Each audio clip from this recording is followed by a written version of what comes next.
Enough is enough. I think enough is enough. The stakes could not be higher. The urgency is now. Time is short. Action is required.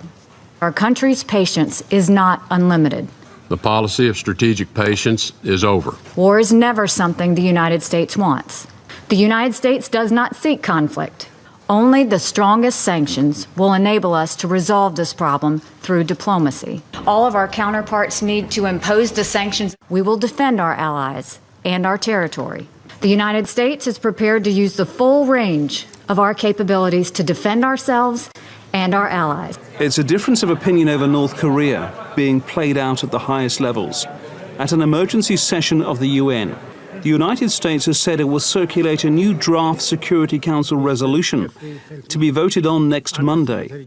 Tougher sanctions against North Korea, allied with a clear reminder of where the US government stands on this issue. War is never something the United States wants. We don't want it now. But our country's patience is not unlimited. And while the threat of military action from the US ambassador is nothing new, talk of more sanctions has been condemned by the Russian leader. Vladimir Putin said such moves would be useless, ineffective and exhausted. He was speaking in China at a summit for emerging economies. He called for more dialogue and warned against actions that could cause the situation to escalate.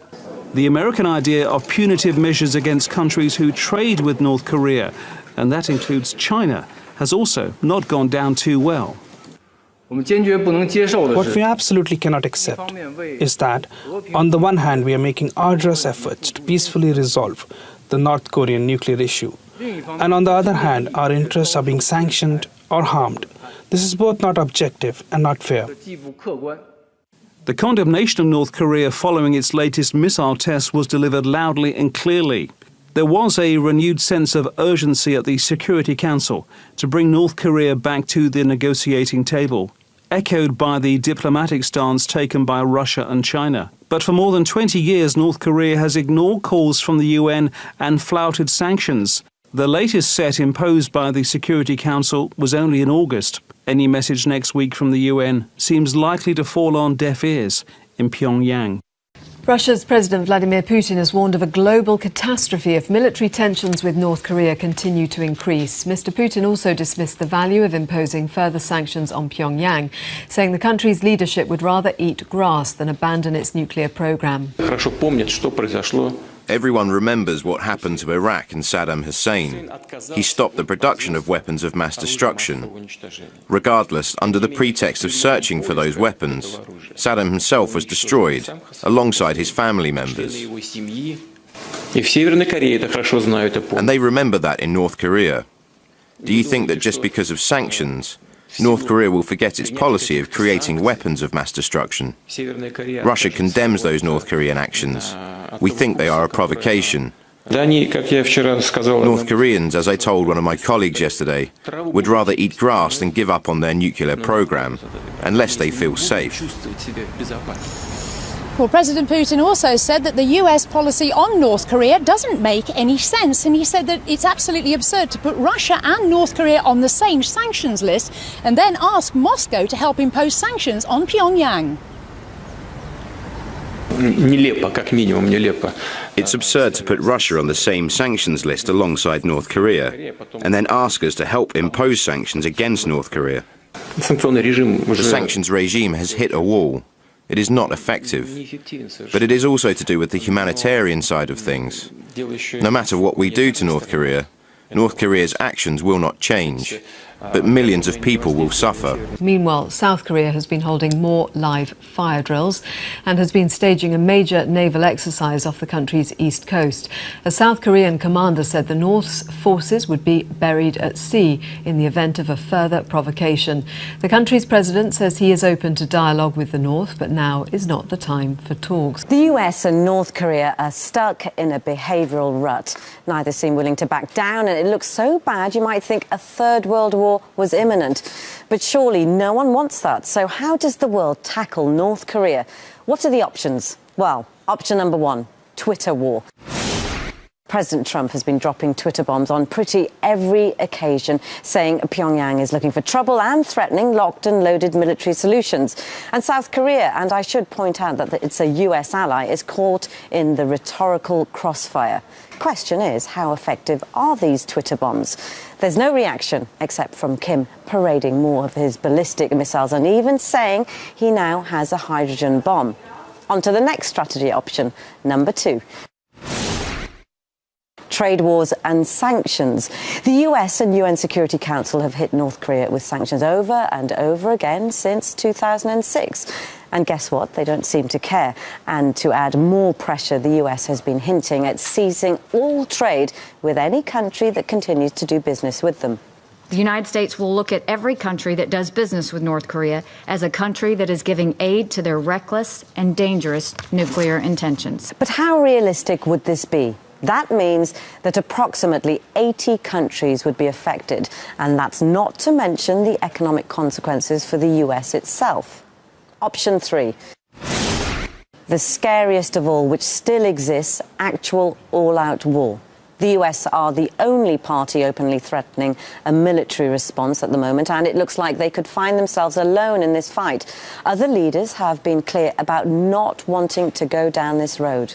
I have to answer no to that. I do not see a military solution for North Korea. I cannot accept it. America's closest ally, the UK, is saying that even a conventional war could potentially wipe out the Korean peninsula. We keep hearing about the need for diplomatic solutions, yet we hardly see any progress to resolve the deadlock. So, where are we now? Back at the beginning, it seems. But surely there should be no limit on diplomatic efforts.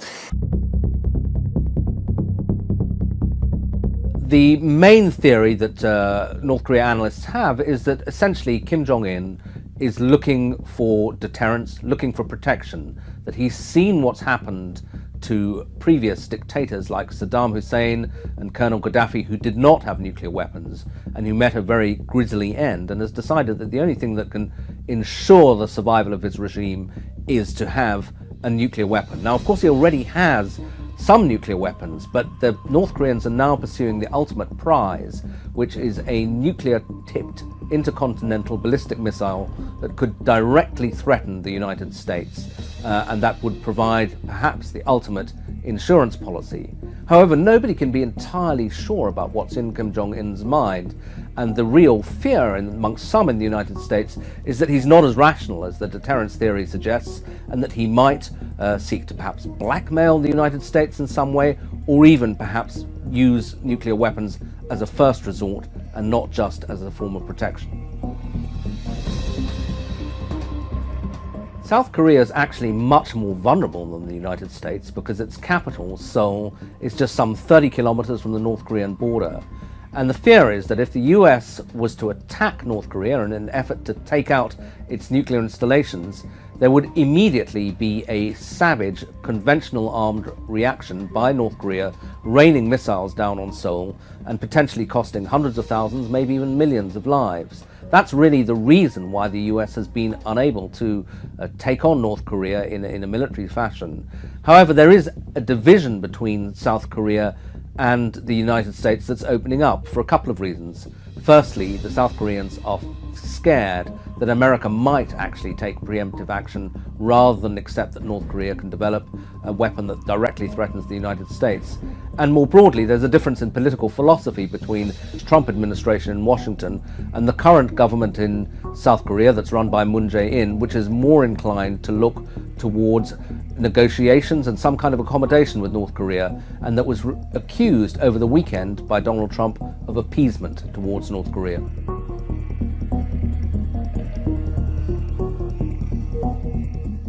I think for a couple of reasons.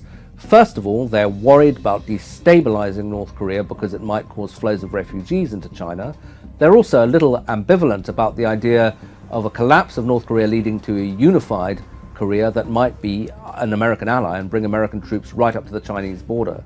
But I think the biggest Chinese reservation is that they worry that if the North Korean regime really was on the point of collapse, at that point, then Kim Jong Un might be tempted to use his weapons, even his nuclear weapons, because the alternative would be to see his own downfall and probably his own death, as happened with Saddam Hussein in Iraq and Colonel Gaddafi in Libya. So the fear from China is that if you destabilize North Korea, then you really do get a dangerous crisis.